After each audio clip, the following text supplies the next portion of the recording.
Steve. Hey, Danielle, how are you? Good, how are you? Good. I saw your Instagram post the other day. You have a friend who is a nurse who is looking for some gardening help. Is that correct? Oh, yeah, Karen, yeah. So in this time when doctors and nurses are giving so much to so many and getting so little in return, I think we're all looking for a way to help. And as someone who gardens, it's hard for me to have any way to help whatsoever in this need. So if there's a doctor or nurse who needs gardening help, I want to be there for that person. So what I'd like to do for your friend is to buy her the plant she needs, work up a design if she's willing to let us do that, and if she needs us to head on out there and install them. Does that sound like something she'd be interested in? Oh my gosh, that's an awesome offer. I mean, I can't speak for Karen, but yeah, I can reach out to her. It's a little hard to get a hold of her right now, but and see if she'd be interested. That's awesome. What an awesome offer. Yeah, I mean, anything we can do to support these people who are so important and doing work that is so important to everyone, just this little bit to help, I'd be all up for it. So let me know what she says. Okay, will do. Yeah, I'll try and get a hold of her ASAP and let you know what she ends up saying. But thank you. That's so great. That made my day. All right, awesome. Yeah, that's amazing. Yeah, that would definitely be a huge help for everything that's going on right now, for sure. Definitely great, and that's a little part of all this madness that I've been dealing with outside of my home. Tell me a little bit about the space, but is it sun? Is it shade? What kind of plants do you like? That sort of thing. So it's right in the front of the house, so obviously as you drive by the house, the first thing basically that you see is right up against the house, and it gets sun basically all day.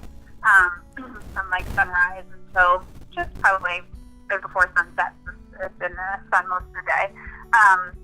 And we definitely are looking for more like low maintenance type stuff because obviously I'm busy with work and life with 2 kids, and then my husband is the same. And we're just both kind of like those, like, we like to look appealing, but we don't want it very, crowded and overwhelmed because as much as I've been around plants most of my life, I still have trouble taking care of them all the time. Amen, sister. I hear you. But it definitely is bright sun all day. Okay. And we have a couple little things already there that we kind of started to put together last year, but then every time we look at it, we're like, we just don't know what else to do with it. So, we obviously would love something that's like, there's something that blooms maybe in the spring and then something in the summer, and then, just so that it's not like a one-season garden necessarily, but... Listen, stay safe, okay? And thank you. Thank you so much. Thank you again so much. So as Karen said, the garden gets mostly full sun all day. She lives in a small coastal New England town, which is a solid zone 6B.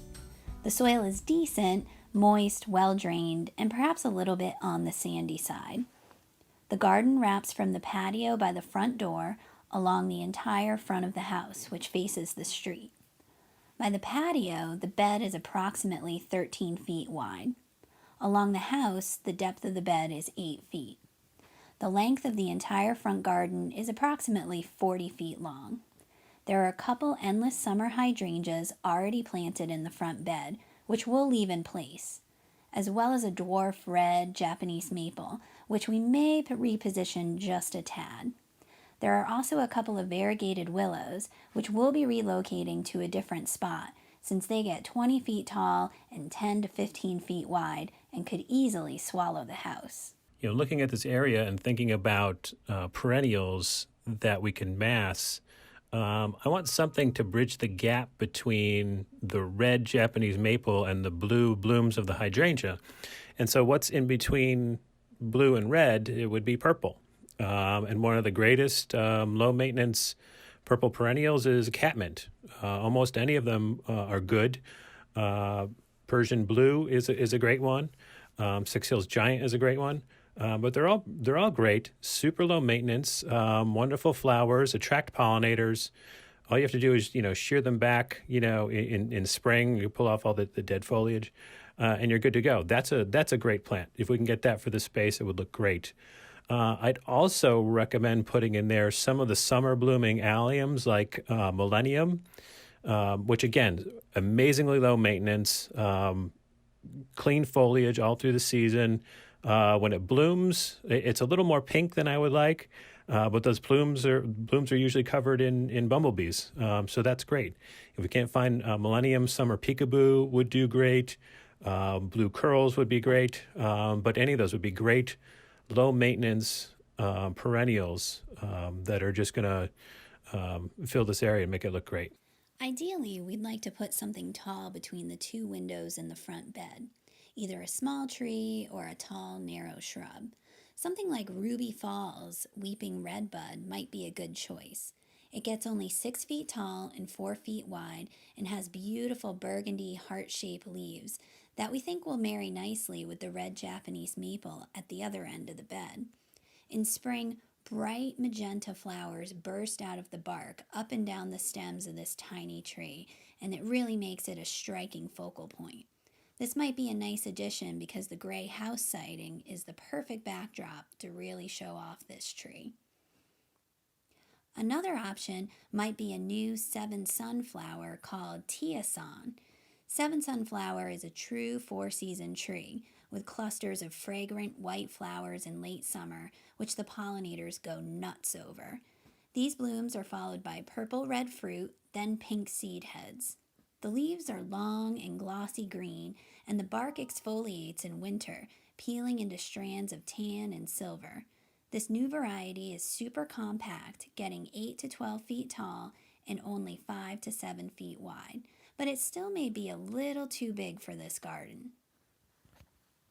What this area really needs is some evergreens, really some evergreen shrubs to give it 4-season interest, especially because it's going to be in the Northeast and there's not going to be much going on for, 5-6 months of the year. A great evergreen that I like for this situation is straight and narrow Japanese holly. It's Ilex crenata. It's going to get to be about 6 to 8 feet tall, but only about 2 to 3 feet wide. The deer will leave it alone, and this just forms a really good exclamation point in the landscape. It's really something that's going to look good with the house, and it's going to give you a form that you can play off with other things. We sprinkled some of those around, and then you would need something shorter and wider to balance it. So maybe something like Shamrock inkberry holly, which is Ilex glabra Shamrock, which only gets to be about 3 to 4 feet tall and wide.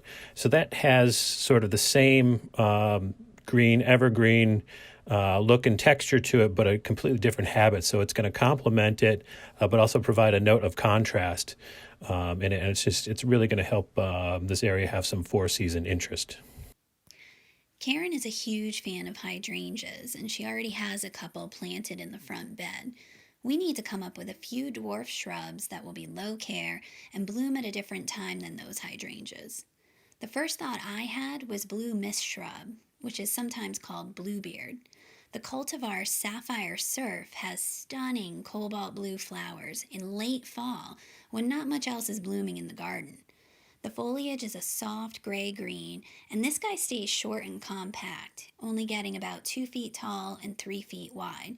It's also deer and drought resistant, so really, what more could you want? We'd really like to get some early spring interest into this garden, so a dwarf Fothergilla might be nice. This southeastern U.S. native forms a dense, compact mound when full grown, and even then, it's only 2 to 3 feet tall and wide. In early spring, white, fragrant, bottle brush-like blooms cover the plant, attracting a lot of early pollinators. The leaves emerge after the blooms and are a blue-green fan shape. In fall, this little native powerhouse gets awesome fall color, going from yellow to orange to eventually blazing red. Hey, Steve. Hey. How are ya? Good. So it sounds like we have a pretty good plan. Let's firm it up.